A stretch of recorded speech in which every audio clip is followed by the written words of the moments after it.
What's going on, guys? Dr. Andrew Fix back here for another episode on the code. Thank you so much for tuning in, joining me for this episode. And I hope you're as fired up as I am this morning because I'm pumped about this brief episode. Not only I've got my Packers gear on, playoff week. Green Bay Packers are heading down to Dallas. We'll see if they can pull off the upset. Who knows? Dallas looks great this year, especially playing at home. So whenever this episode ends up coming out, I don't know what the outcome of the game will be, but we're keeping our fingers crossed today and we're wearing the gear in support.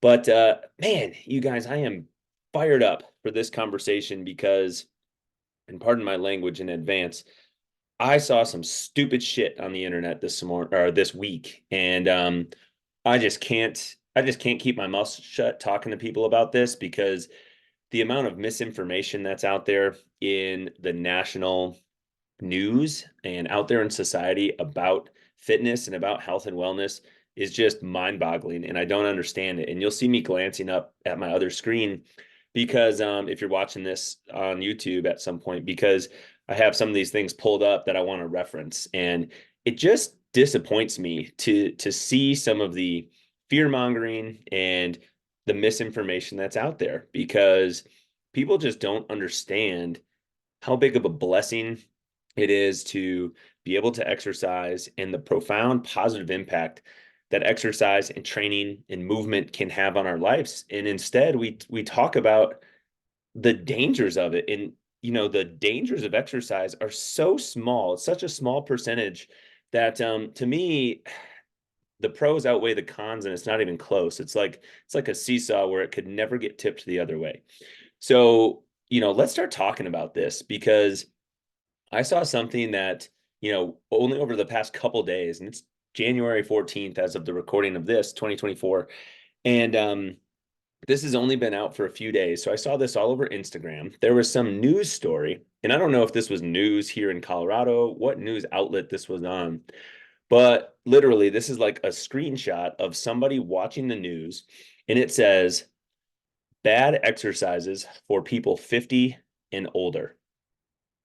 And the source says Carolina Orthopedic and Neurological Associates. And the exercises that it lists are pull-ups, push-ups, squatting with weight, and deadlifts. So when I saw that, I just immediately kind of went silent and just started shaking my head because I just don't understand why we would spread that kind of message. And, I think those of you that are probably tuning in to listen to this are going to fall on the same side of this conversation as I am. But why in the world would we be telling people, and we'll say older adults, even though 50 is not that old, um, why would we be telling them that things like pull-ups, push-ups, squats, and deadlifts are bad for them to do? First of all four of those movements are extremely useful, valuable, very functional activities for us to do. They're whole body exercises, so they're using multi joints. And what I mean, like a pull up, is you're using your shoulders, your elbows, your shoulder blades, you're bracing your spine, and you're pulling down, or doing like a lat pull down movement. You're using a lot of different muscle groups. You're using a lot of different joints, and that's an extremely functional thing to be able to do. And what I mean by multi-joint, as opposed to think of like a biceps curl where you're just holding a dumbbell, you're curling it up, and that's what we call a single joint exercise. We're mostly just using the elbow, right? Um, so same thing with push-ups, very functional, multi-joint. You're using a lot of different things at once. A lot of different muscles are sharing in the responsibility to do that. Squats and deadlifts, arguably two of the most functional things that we can do, and things that, quite frankly, we have to do every single day.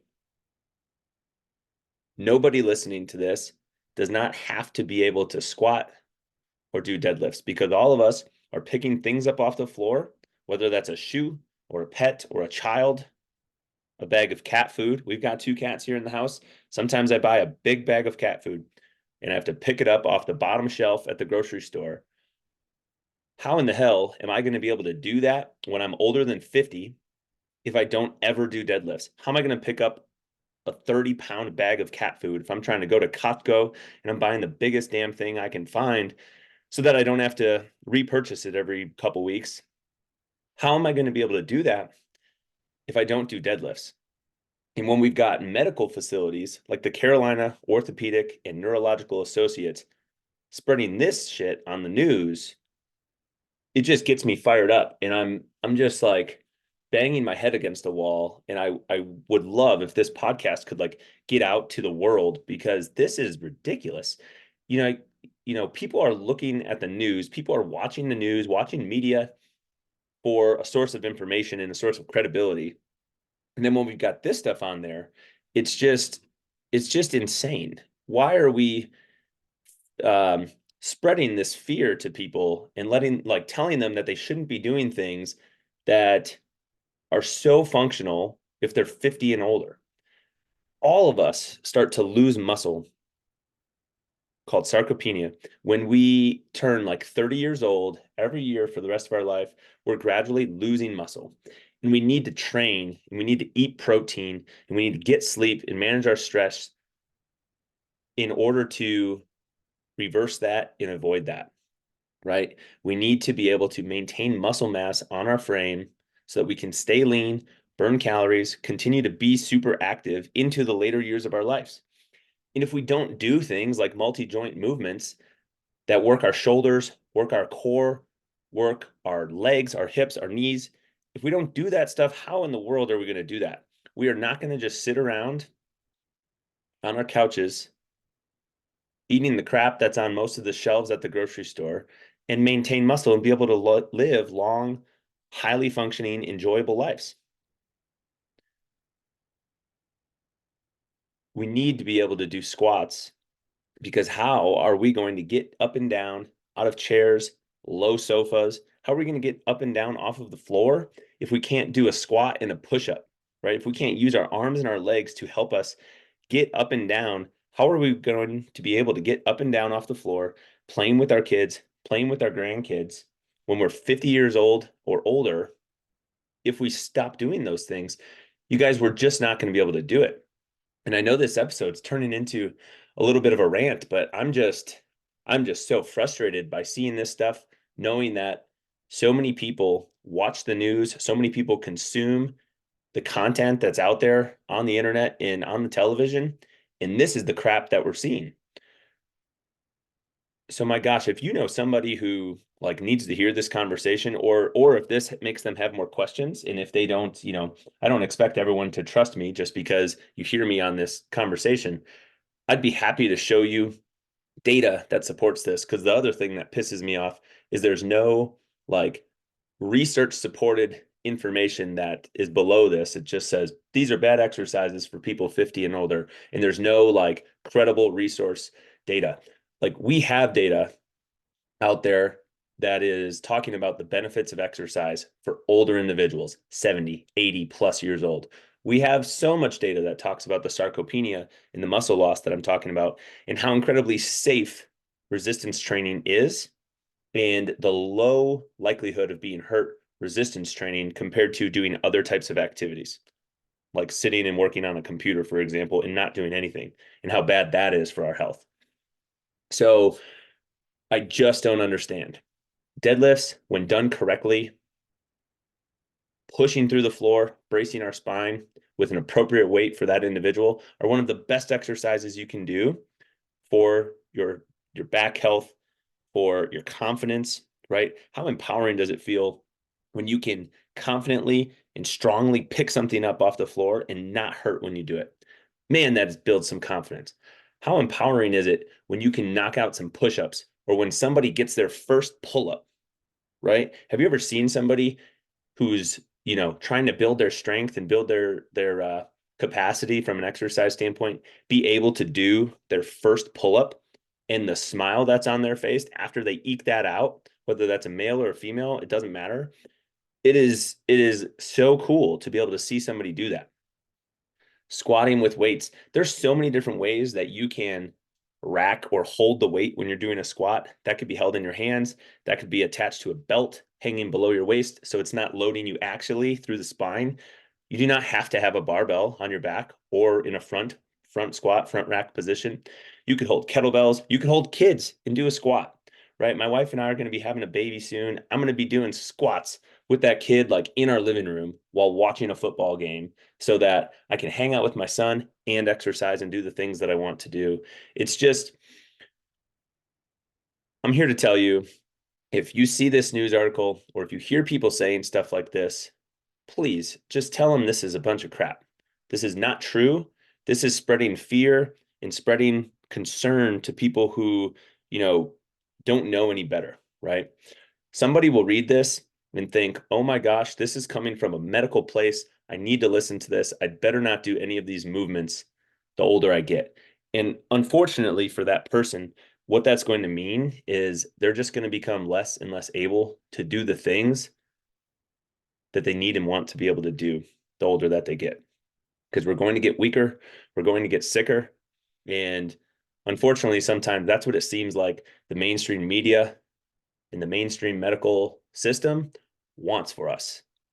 They want to keep us weak, keep us sick, and keep us in this never-ending cycle of like, eat crappy food, don't take care of ourselves, take pharmaceuticals, go to the doctor, get surgeries that we don't need, and then just continue to do that over and over again, and then keep us alive, not able to live a life that's enjoyable. So this news article is crap. I hope you hear me when I say, like, if you have questions about this or you have concerns about doing these types of movements for you or someone else that might be getting older, quote unquote, older, 50 plus years old, please ask me. Please, like, I am happy to send you the information, send you the research on this stuff. You won't be bothering me if you reach out about it. And then I want to highlight one more thing that also I was searching for this picture and I couldn't find it for a while. And I typed in on Google exercises that are bad for people that are 50 and older. And unfortunately, one of the first hits that pops up on the internet is this WebMD article. First of all, WebMD is not the end all be all. It's quick information on the internet that I'm going to tell you this particular reference also is crap. It's just like that news article. And it's written by somebody, I'm not going to name their name, but it's written by somebody who is a medical doctor who specializes in working with pediatrics. So first of all, I don't know why someone who specializes in working with pediatrics is writing an article about exercises that 50 plus year olds should avoid, because that's not her area of expertise. And then also, of course, this is just, I'm judging a book by its cover here. This is just by looking at the picture. This particular individual doesn't scream out to me by looking at their picture as somebody who is highly skilled or highly competent in the way of like resistance training or lifting weights, because it doesn't look like they're the fittest individual in the world. Now, I'm not trying to judge anybody. I'm just trying to tell you what this article says and why I don't agree with it. So some of the things that it lists off is some exercise you should avoid after 50. Leg extension machine, back extension on a Roman chair, behind the neck pull downs or pull-ups, plyometric exercises, overhead presses, heavy weights, sprinting. Now, let's unpack that a little bit. Leg extensions, are they the most functional thing in the world? No, absolutely not. It does put a lot of load and stress into the patellar tendon, into the knee. So I could get behind avoiding doing that with like excessive load or excessive weight. But if you're doing that appropriately and directed and you have it set up for you, there's no reason inherently that you need to avoid the leg extension machine. But it's not the most functional exercise in the world. How often are we sitting, pushing our shin out in front of us? You'd be much better off doing something like squats, for example. But then we have a contradictory other source telling us don't do those. So if we got one source telling us don't do leg extensions, we've got the other one telling us don't do squats. What the hell are we left to do? How are we supposed to work our quads, right? Like, how are we supposed to work our legs when we have all these medical sources telling us to avoid doing exercises that are meant to strengthen our legs? So go on and do your squats, folks. Back extensions on a Roman chair. This is like a back extension. Imagine you are using something called like a GHD. Again, There's nothing wrong inherently with working from a position of flexion to a position of extension to strengthen the muscles of your back. Of course, you want to be doing that appropriate for you. You want to be doing a range of motion and a load that you're prepared for and that you have the capacity and resilience to do. Of course, there are other things that you could do to strengthen your back, such as a deadlift. This is why I wanted to bring this up, because now we've got two medical sources, one telling us don't do back extension exercises, and the other one telling us don't do deadlifts. Both great ways to strengthen our back. I would choose the deadlift if I had to pick one, but when you've got someone who doesn't know any better looking at these sources, what are they to do? They have two medical sources telling them don't do exercises that strengthen their back. So then they don't do anything, right? Behind the neck pull downs or pull ups. Now, I can get behind that one because I think it's more functional probably to do a pull down or a pull up where the bar or the hands are going to be in front of you. However, if you have the range of motion in your shoulders and in your thoracic spine to comfortably and safely do a pull down behind the back, behind the neck, there's nothing inherently wrong with that. Now, if your shoulders are getting into a forward rounded position, you're having to jar and push your head forward in order to make that work, then yeah, absolutely. Do those in front so that you can maintain a better position of your shoulders and better position of your spine along the way while doing strengthening. However, again, we have these two medical sources contradicting one another. So this says try doing pull downs or pull ups instead in front of your neck. But then we have that other source that we mentioned at the beginning of this conversation that says don't do pull ups. So again, what is somebody left to do who doesn't know any better in terms of function and fitness and exercise? And it's somebody who's just looking to our medical system and our news outlets where they gather large mainstream information. You've got people telling you don't do that. So what are they supposed to do? Well, my recommendation would be do pull-ups or do pull downs and do things that are going to strengthen your arms and strengthen your shoulders. Plyometric exercises. It says in this article, avoid plyometric exercises. Now, they do a nice job where at the end here it says, if you want to try jump training, do it with less intensity. The key is to find a balance where you challenge yourself and stay injury-free. So again, plyometrics mean things where you're jumping, there's a little impact, you're landing. Think of like a box jump, for example. Those can be done safely, regardless of age. You just need to scale that to the level of capacity and physical readiness of the person, right? So if you have someone who has not jumped in years, it doesn't really matter how old they are. You shouldn't be starting them out with something that is too much for their capacity. We have individuals in the clinic that are doing box jumps onto like 3 and 4 inch high weights or boxes to start with because they want to be able to do that stuff, but they haven't done it in a while. So we're trying to slowly rebuild them back up to being able to do that stuff. It is safe to do plyometric exercises as long as you're being coached, progressed, and you're going about that the right way. Of course, if you haven't done something for a long time, you shouldn't go just all of a sudden try doing like a 24 or plus inch box jump. That does not make any sense. So don't be afraid of the exercise. Just make sure you scale that and grade that to what's appropriate for you. And then this is the one that really frustrated me is the overhead presses part. Yes, shoulder pain, rotator cuff injuries are really common in our society. Well, part of the reason for that, you guys, is because we don't do things where we're putting our arm up over our head, and we don't do things to continually strengthen the shoulder. So though rotator cuff injuries are common in people over 50, that doesn't mean we should avoid putting our arm over our head, because there again, we need to be able to put our arms over our head. Imagine you have a child or a grandchild and you want to be able to lift them up and you want to be able to like smile at them and laugh with them or put them up on your shoulders. How in the world are you going to be able to do that the heavier that kid gets if you never do anything where you're pushing weight up over your head? Well, if you don't, you're probably going to have pain with that movement and it's going to hurt every time that you do that.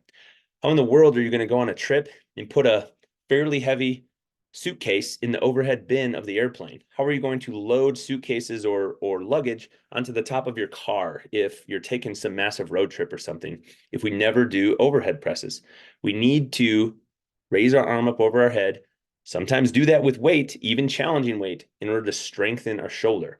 Now, that doesn't mean if you haven't done that or if you have shoulder pain that you start there and you start just trying to heave heavy shit over your head. You need to start with what's appropriate for you. You need to address the mechanical challenges that you have. You need to address the posture that probably looks like crap so that you can get yourself into a better position to do that. Okay. And then this is the final statement I'm going to mention that this is the reason why I'm so frustrated with this article. Is it says those over 50 should avoid heavy weights. Lifting weights is a great way to build muscle strength, but when you're over 50, there's no reason to push yourself too hard. And that's what frustrates me. No reason. Try a slightly lighter weight that you can do safely for 10 to 12 reps. Now, I'm not opposed to somebody using a weight that they can do safely for 10 to 12 reps. That's a great idea.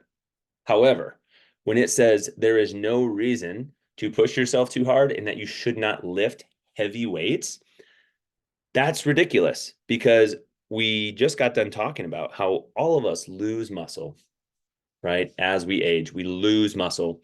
We need to be able to push ourselves in the gym and in life in order to maintain that and gain that as we age. How are you going to be able to pick something up that is heavy without fear or risk of hurting yourself if you never do that, right?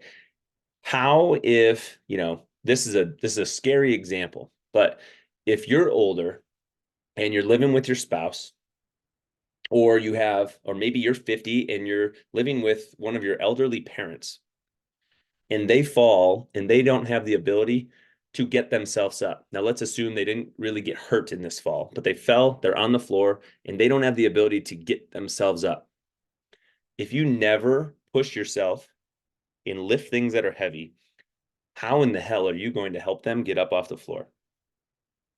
Especially without concern of hurting yourself. First of all, you're probably not, because people, when they're struggling to be able to get themselves up off the floor and they don't have the strength to do it, they're very heavy, right? Maybe that person weighs 150 to 250 pounds.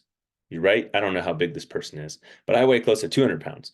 So if I'm not helping at all, somebody who never pushes themselves to lift heavy is not picking me up off the floor, right? Like, you're not going to be able to pick up 200 pounds if you never lift anything close to that. So when this thing says there's no reason to push yourself too hard, well, I'm going to push back because I think there's a lot of reasons that we should be pushing ourselves. One is we want to be able to do active, fun stuff the older that we get, right? As we age, I don't want my level of living my life to continue to go down just because I'm getting older. I want to be able to do stuff, right? So many people spend years and years in their life, in their career, working. And then when they retire, they can't do anything anyways because their body, they don't have the physical function to do it. So they aren't able to enjoy all the time they have in life because they're working. And then they can't enjoy the life that they have after their retirement years because they didn't take care of themselves along the way, right? There's a lot of reasons to push ourselves. We want to be able to do things. We want to be able to play with our grandkids. We want to be able to dance and move and go on trips with our spouse or our loved ones. We want to have the confidence to be able to do hard shit, do hard things, no matter how old we are.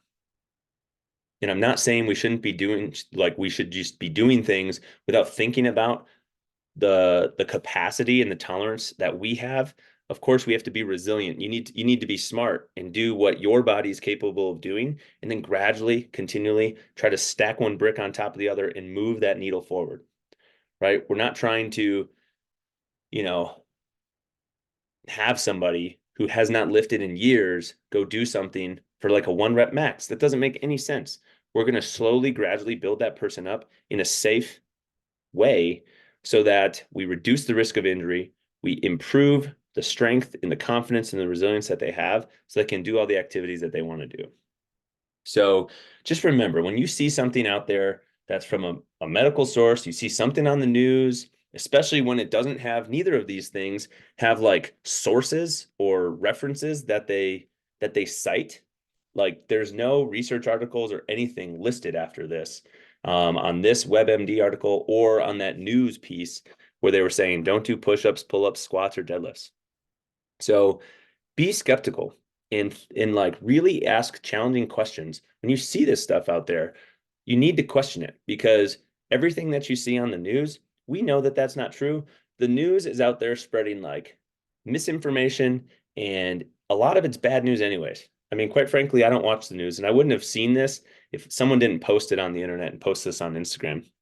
But I just want to challenge you and encourage you to, be skeptical and just really think deeply about the things that you're seeing out there. And if you really think about it, does it make sense? Because, man, so many people have a lot of common sense. And when you read something like that, like, does that even make sense to you? Avoid squatting, avoid deadlifting, avoid doing push-ups and pull-ups. Exercises that, when done correctly, are super safe, can really build the confidence and the capacity to live an enjoyable life that someone has. And that's what I want for myself and for all of you. Okay, so I hope you go out there and do some of those movements today. I'm actually going to go hit a workout myself. I'm going to go do these things just in spite of this article. And I hope you do too. I really appreciate you tuning in to listen to this episode of The Code and listen to me get so fired up, because this is the stuff that, this is one of the reasons we're doing this podcast, so we can get this information out there to people, build their confidence, and see them live the ultimate life. So we'll catch you guys next time on another episode of The Code. If you've not done so already and you haven't closed this page, please wait. We would love it if you could go drop a review on this podcast. We do have a goal of trying to get this show up to 200 5-star reviews so we can spread this information to more and more people. So scroll down to the bottom of wherever you're listening to this podcast, and please drop a review on there. We would really appreciate it, and we'll catch you guys next time.